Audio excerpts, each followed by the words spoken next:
Matthew 26. When Jesus had finished saying all these things, he said to his disciples, "As you know, Passover begins in 2 days, and the Son of Man will be handed over to be crucified." At that same time, the leading priests and elders were meeting at the residence of Caiaphas, the high priest, plotting how to capture Jesus secretly and kill him. But not during the Passover celebration, they agreed, or the people may riot. Meanwhile, Jesus was in Bethany at the home of Simon, a man who had previously had leprosy. While he was eating, a woman came in with a beautiful alabaster jar of expensive perfume and poured it over his head.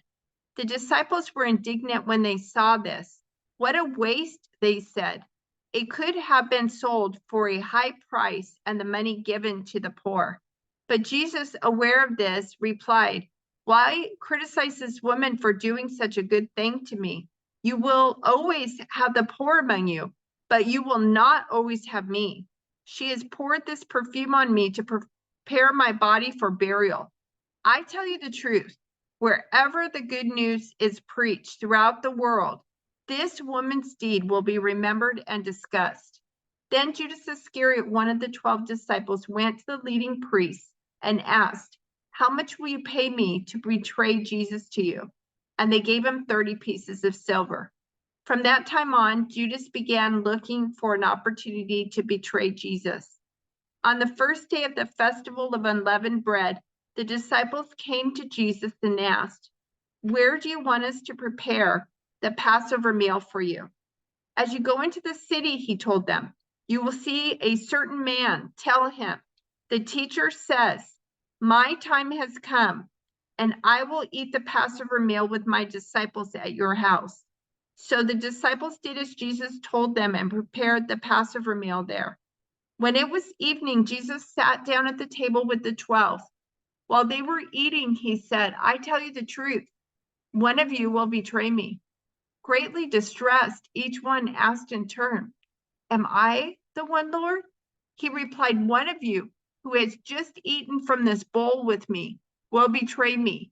For the Son of Man must die, as the scriptures declared long ago. But how terrible it will be for the one who betrays him. It would be far better for that man if he had never been born." Judas, the one who would betray him, also asked, "Rabbi, am I the one?" And Jesus told him, "You have said it." As they were eating, Jesus took some bread and blessed it. Then he broke it in pieces and gave it to the disciples, saying, "Take this and eat it, for this is my body." And he took a cup of wine and gave thanks to God for it. He gave it to them and said, "Each of you drink from it, for this is my blood, which confirms the covenant between God and his people. It is poured out as a sacrifice to forgive the sins of many. Mark my words, I will not drink wine again until the day I drink it new with you in my Father's kingdom." Then they sang a hymn and went out to the Mount of Olives. On the way, Jesus told them, "Tonight, all of you will desert me. For the scriptures say, God will strike the shepherd, and the sheep of the flock will be scattered. But after I've been raised from the dead, I will go ahead of you to Galilee and meet you there." Peter declared, "Even if everyone else deserts you, I will never desert you." Jesus replied, "I tell you the truth, Peter, this very night, before the rooster crows, you will deny 3 times that you even know me." "No," Peter insisted. "Even if I have to die with you, I will never deny you." And all the other disciples vowed the same.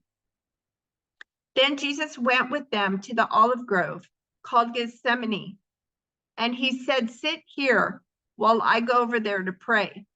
He took Peter and Zebedee's 2 sons, James and John, and he became anguished and distressed. He told them, "My soul is crushed with grief to the point of death. Stay here and keep watch with me." He went on a little farther and bowed with his face to the ground, praying, "My Father, if it is possible, let this cup of suffering be taken away from me. Yet I want your will to be done, not mine." Then he returned to the disciples and found them asleep. He said to Peter, "Couldn't you watch with me even 1 hour? Keep watch and pray so that you will not give in to temptation. For the spirit is willing, but the body is weak." Then Jesus left them a second time and prayed, "My Father, if this cup cannot be taken away unless I drink it, your will be done." When he returned to them again, he found them sleeping, for they couldn't keep their eyes open. So he went to pray a third time, saying the same things again. Then he came to the disciples and said, "Go ahead and sleep. Have your rest. But look, the time has come. The Son of Man is betrayed into the hands of sinners. Up, let's be going. Look, my betrayer is here." And even as Jesus said this, Judas, one of the 12 disciples, arrived with a crowd of men armed with swords and clubs. They had been sent by the leading priests and elders of the people. The traitor Judas had given them a prearranged signal: "You will know which one to arrest when I greet him with a kiss." So Judas came straight to Jesus. "Greetings, Rabbi," he exclaimed, and gave him the kiss. Jesus said, "My friend, go ahead and do what you have come for." Then the others grabbed Jesus and arrested him. But one of the men with Jesus pulled out his sword and struck the high priest's slave, slashing off his ear. "Put away your sword," Jesus told him. "Those who use the sword will die by the sword. Don't you realize that I could ask my Father for thousands of angels to protect us, and he would send them instantly? But if I did, how would the scriptures be fulfilled that describe what must happen now?" Then Jesus said to the crowd, "Am I some dangerous revolutionary that you come with swords and clubs to arrest me? Why didn't you arrest me in the temple? I was there teaching every day." But this is all happening to fulfill the words of the prophets, as recorded in the scriptures. At that point, all the disciples deserted him and fled. Then the people who had arrested Jesus led him to the home of Caiaphas, the high priest, where the teachers of religious law and the elders had gathered. Meanwhile, Peter followed him at a distance and came to the high priest's courtyard. He went in and sat with the guards and waited to see how it would all end.